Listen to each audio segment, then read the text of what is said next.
Bom dia pessoal, tudo bem?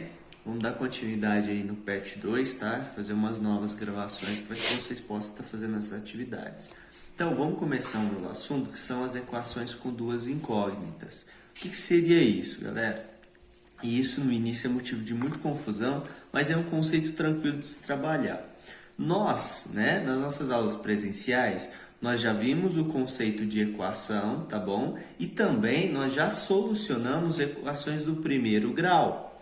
Lembra? O que era uma equação? Uma equação é caracterizada, olha só, pelo sinal de igual, né? Toda vez que nós temos esse símbolo aqui, significa que nós temos uma equação. No caso, 4 é igual a 3 mais 1. Concorda que isso aqui é verdade? O 4 não é equivalente a 3 mais 1. Significa que essa é uma equação verdadeira, tá bom? Quando a equação é falsa, significa que um dos lados recebe um valor e do outro lado da equação nós temos um valor diferente, um número diferente. Por exemplo, se eu tivesse escrito 4 igual a 5 mais 1, perceba que do lado direito eu teria 6. Então, essa equação 4 igual a 6 seria uma equação inválida, uma equação falsa, tá bom? Então, as equações elas recebem valor lógico de verdadeiro ou falso. Quando é falso, não pode ser igual. Aí nós dizemos que é diferente. Entendeu? Quando a equação é verdadeira, nós dizemos que a igualdade é válida. Agora, quando a equação é falsa, nós não temos uma igualdade, nós temos uma diferença. Pessoal, então as equações são caracterizadas pelo sinal de igualdade. Perceba que todas essas equações são verdadeiras, tá? É só vocês perceberem, faz as continhas aí, que vocês vão ver que ambos os lados têm o mesmo valor.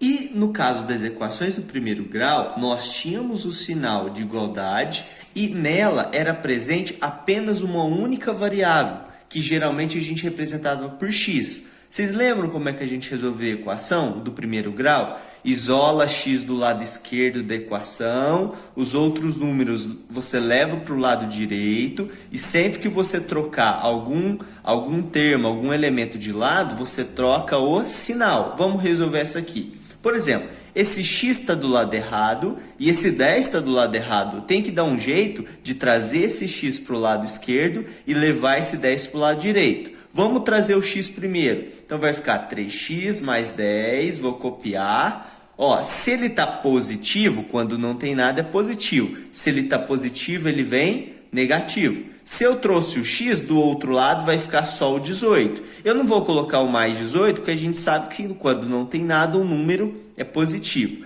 Agora esse 10 está me atrapalhando. Então eu vou copiar os outros elementos e levar o 10 para o outro lado. Lá eu tinha 18, o mais 10 vai para o lado direito, menos 10. E agora eu simplifico os termos, eu faço as operações. Eu tenho 3x comigo e vou perder 1, ó, quando não tem nada a gente sabe que tem uma unidade. Eu tenho 3 e devo 1, fico com 2. Daquele lado, eu tenho 18 comigo e devo 10, fico com 8.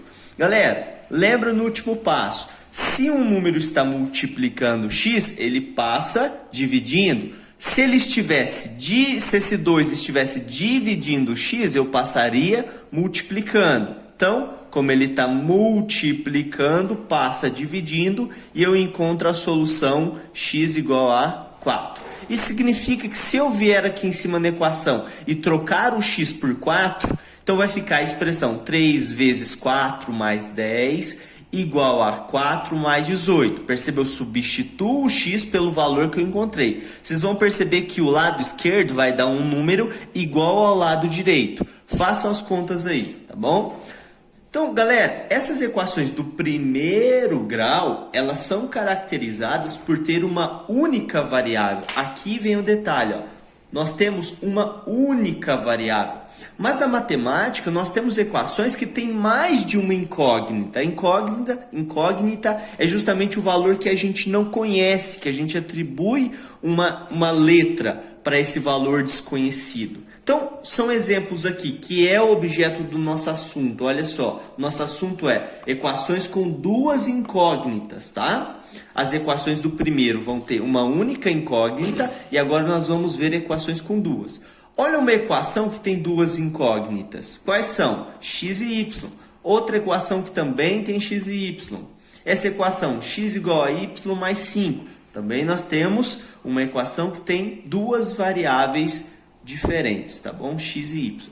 Aí vem a pergunta, como solucionar esse tipo de equação? Ali eu sei que eu tenho que isolar o x do lado esquerdo, né? E realizar esses processos até descobrir um valor para minha variável. E aqui?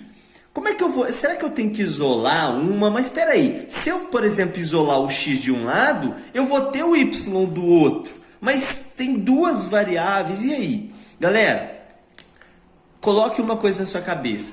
Equações desse tipo têm infinitas soluções. Isso mesmo, galera, infinitas. Na equação do primeiro grau, ou eu tinha solução, ou eu não tinha nenhuma. Quando eu não tinha nenhuma, é que a equação realmente não tinha solução, tá bom? Então, eu sempre encontrava uma ou nenhuma. Nesses casos aqui, eu vou ter infinitas. Mas como assim, Guilherme, infinitas? Quer dizer que eu jogo qualquer valor e vai dar certo? Qualquer valor que eu jogar para x e jogar para y, a equação vai ser verdadeira? De jeito nenhum. Aqui você tem um conjunto de números, pares de números que vão satisfazer a equação. Vejamos o porquê que elas têm infinitas equações e como determinar essas soluções. Vou pegar outra folha aqui. Galera, imagina comigo essa equação aqui. Eu estou interessado, é uma equação que tem duas variáveis e eu estou interessado em descobrir uma solução para ela. Galera, sabe o que eu faço? Eu vou atribuir um valor a uma das variáveis. Mas como assim, Guilherme? Qual valor? Posso ser um número inteiro? Pode ser um número negativo? Pode ser um número decimal? Isso mesmo, galera. Pode ser qualquer número que vocês pensarem. Para facilitar os cálculos, eu vou escolher um número inteiro, tá bom? Então eu vou atribuir um valor para x, tá bom? Então olha só. Considerando x igual a... Vamos pensar aqui. Eu vou atribuir para x um valor equivalente a 4. Vou atribuir para x um valor igual a 4. Galera, se eu atribuir para x o valor 4, automaticamente eu tenho que substituir esse x pelo 4. Então, o que eu faço é copiar a equação, trocando esse x por 4.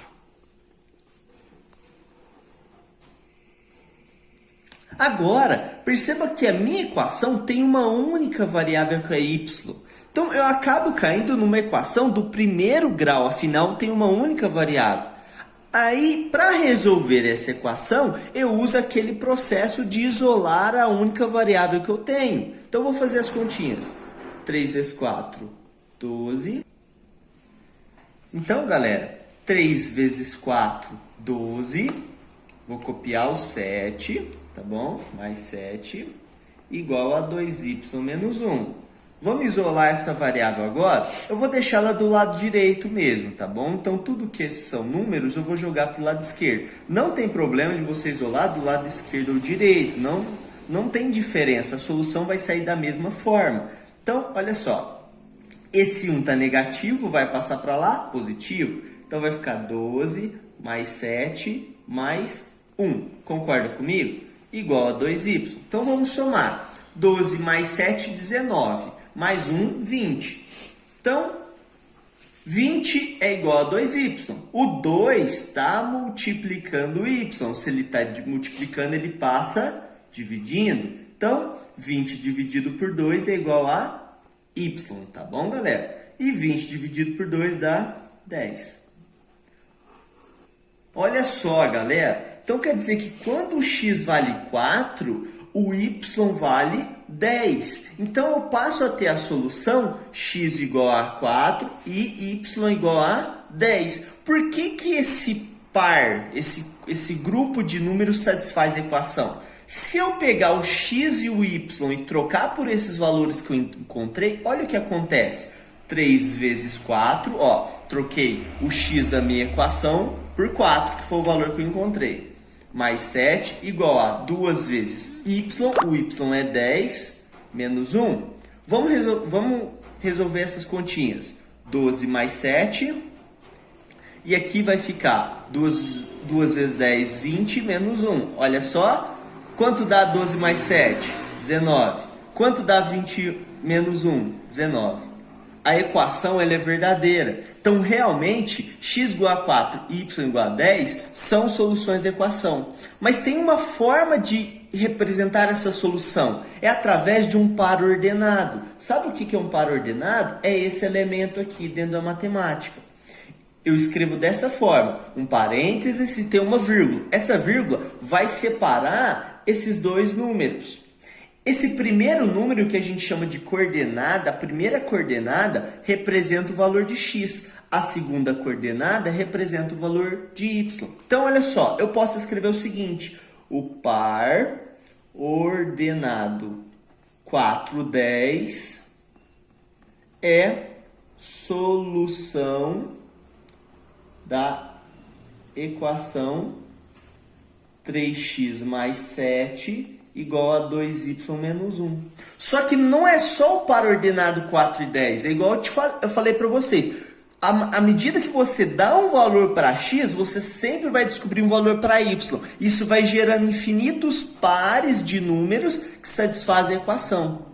Não confundam e coloquem o valor de y aqui e de x aqui. Não, um par ordenado sempre começa pelo valor de x e termina pelo valor de y, tá bom? Olha só, por exemplo, o par ordenado 1, 3 é solução da equação 3x menos 4y igual a 17? É uma pergunta. E até está na atividade 1 lá do PET de vocês. Vamos ver se é? Então eu quero saber se o par ordenado 1, 3 satisfaz a equação 3x menos 4y igual a 17. Como eu falei, a primeira coordenada é x, a segunda coordenada é y. Então eu troco esses valores nos respectivos lugares.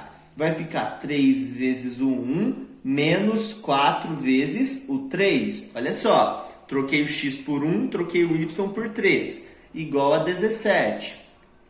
3 vezes 1, 3, e ó, 4 vezes 3, 12, mas tem um sinal de negativo aqui, tomem cuidado. Aqui é menos 4 vezes mais 3, jogo de sinal. Negativo vezes positivo, negativo, e 4 vezes 3, 12. Olha só que coisa estranha. Eu tenho 3 comigo e devo 12, eu ainda fico devendo 9. E menos 9 é igual a 17 de jeito nenhum. Então, o par ordenado 1, 3 não satisfaz a equação. Então, esse par ordenado não é solução para a equação. Tá bom? Mas e o par ordenado 5 e menos meio? Olha só, eu estou colocando um dos números como uma fração, mas não tem problema, igual eu falei para vocês. O x e o y nesse par ordenado podem ser números negativos, podem ser números inteiros, podem ser números decimais, não tem problema. O negócio é vocês colocar esses valores nos lugares certos. Vamos ver se esse par ordenado é solução. Então, vou trocar o x por 5. Perceba que toda vez que eu troco uma variável, eu coloco um parênteses. Olha só. Então, troquei o x por 5, o y por menos meio, igual a 17. Ó, eu tenho uma multiplicação. 3 vezes 5, 15. Guilherme, como é que eu multiplico o número por fração? Lembra que a gente viu isso? Pensa o seguinte, multiplico número de cima com número de cima, número de baixo com número de baixo, numerador com numerador, denominador com denominador. Mas quem seria o denominador do 4? Sempre que o número não tem denominador, a gente sabe que é 1. Menos 4 vezes menos 1 vai dar mais 4. Quem seria o denominador? 1 vezes 2, 2. Agora, olha o que vai acontecer. Quanto que dá 4 dividido por 2? 2, concordam? E 15 mais 2, 17. 17 é igual a 17? Sim. Então, galera, esse par ordenado é solução para essa equação. Certo, galera? Nossa aula fica por aqui, tá bom? Depois eu vou postar novas aulas para que vocês possam resolver os exercícios. Qualquer dúvida, deixe aí nos comentários ou me procura no WhatsApp, tá? No particular ou no nosso grupo da matemática. Galera, é isso, valeu!